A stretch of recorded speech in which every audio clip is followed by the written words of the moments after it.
Bismillahirrahmanirrahim. Assalamualaikum warahmatullahi wabarakatuh. Ketemu lagi dengan saya Munir SPDI.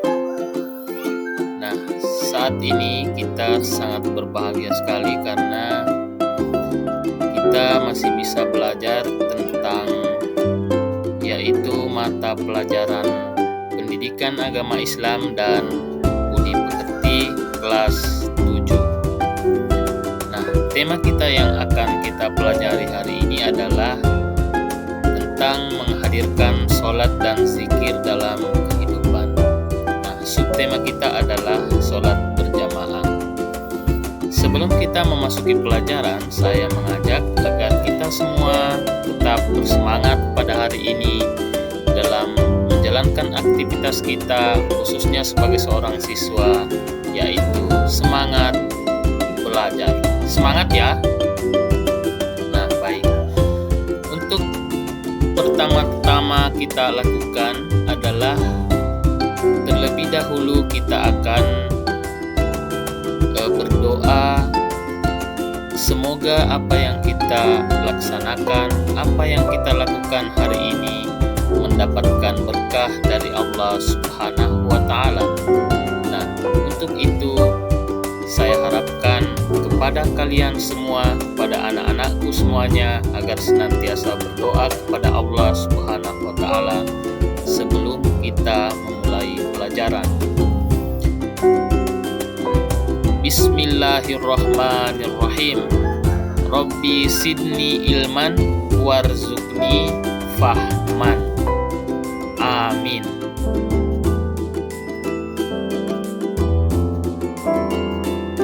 Selanjutnya, tujuan pembelajaran kita hari ini adalah peserta didik diharapkan dapat mengetahui hakikat dari sholat itu sendiri, yaitu dapat mencegah perbuatan keji dan munkar. Nah, yang kedua, peserta didik diharapkan dapat menuliskan contoh perilaku takwa dalam kehidupan sehari-hari, termasuk saat siswa akan kembali ke masyarakat. Nah, tujuan yang ketiga adalah peserta didik dapat melaksanakan sholat berjamaah dalam kehidupan sehari-hari. Untuk inti materi kita sendiri hari ini adalah kita harus memahami apa itu sholat. Nah, pengertian sholat adalah sholat dapat diartikan sebagai doa meminta kebaikan kepada Sang Pencipta, kepada Allah Subhanahu wa Ta'ala. Dan menurut istilah, sholat adalah semua harapan dan perkataan serta perbuatan yang dimulai dengan takbir dan diakhiri dengan salam. Nah, sekarang kita akan lebih fokus kepada permasalahan atau submateri kita, yaitu sholat berjamaah. Sholat berjamaah adalah sholat yang dikerjakan oleh dua orang atau lebih, yang mana satu orang menjadi imam dan yang lainnya menjadi makmum. Anak-anakku sekalian, kalian bisa melihat atau memperhatikan gambar yang Bapak sedang tayangkan saat ini, di mana anak-anak remaja seusia kalian sedang melaksanakan sholat berjamaah. Untuk itu, Bapak mengharapkan kepada anak-anakku sekalian agar senantiasa memperhatikan gambar-gambar yang Bapak tayangkan. Untuk selanjutnya, anak-anakku sekalian dapat menganalisa dan memperhatikan secara seksama apa nilai-nilai yang terkandung di dalam pelaksanaan sholat berjamaah berdasarkan gambar yang Bapak tayangkan.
berikut ini kami tampilkan 3 fungsi sholat berjamaah. Yang pertama adalah sebagai sarana untuk mendekatkan diri kepada Allah Subhanahu wa Ta'ala, yaitu takwa. Ketika seseorang mendekatkan diri kepada Allah Subhanahu wa Ta'ala, maka mereka akan mendapatkan derajat takwa serta dicintai oleh Allah Subhanahu wa Ta'ala. Fungsi yang kedua adalah merekatkan persaudaraan sesama muslim atau menjaga ukhuwah Islamiyah. Fungsi yang ketiga adalah mencegah perbuatan keji dan mungkar dan dapat menciptakan bentuk kesalehan sosial pada lingkungan masyarakat. Berkaitan dengan 3 fungsi sholat berjamaah tadi, maka secara umum bisa kita definisikan bahwa fungsi sholat dapat mendekatkan diri pada Allah Subhanahu wa Ta'ala, karena ketika seorang muslim melaksanakan sholat, maka dia akan menyerahkan hati dan jiwanya sepenuhnya hanya kepada Allah Subhanahu wa Ta'ala.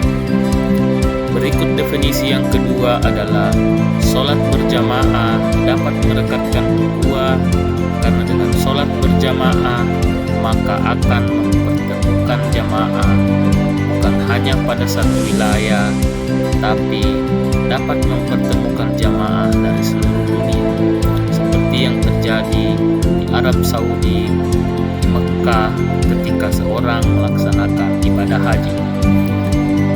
Berikut fungsi yang ketiga, fungsi sholat berjamaah adalah sholat berjamaah juga dapat meningkatkan kesalehan secara sosial, karena terbentuknya masyarakat yang bertakwa kepada Allah Subhanahu wa Ta'ala secara kolektif, baik dalam satu wilayah maupun cakupan wilayah yang lebih luas secara global. Akhirnya sampailah kita kepada kesimpulan materi kita bahwa sikap kecintaan terhadap sholat berjamaah senantiasa harus kita tanamkan dalam diri kita masing-masing dengan cara mengajak teman dan anggota keluarga kita untuk melaksanakan sholat berjamaah di masjid-masjid yang ada di sekitar kita.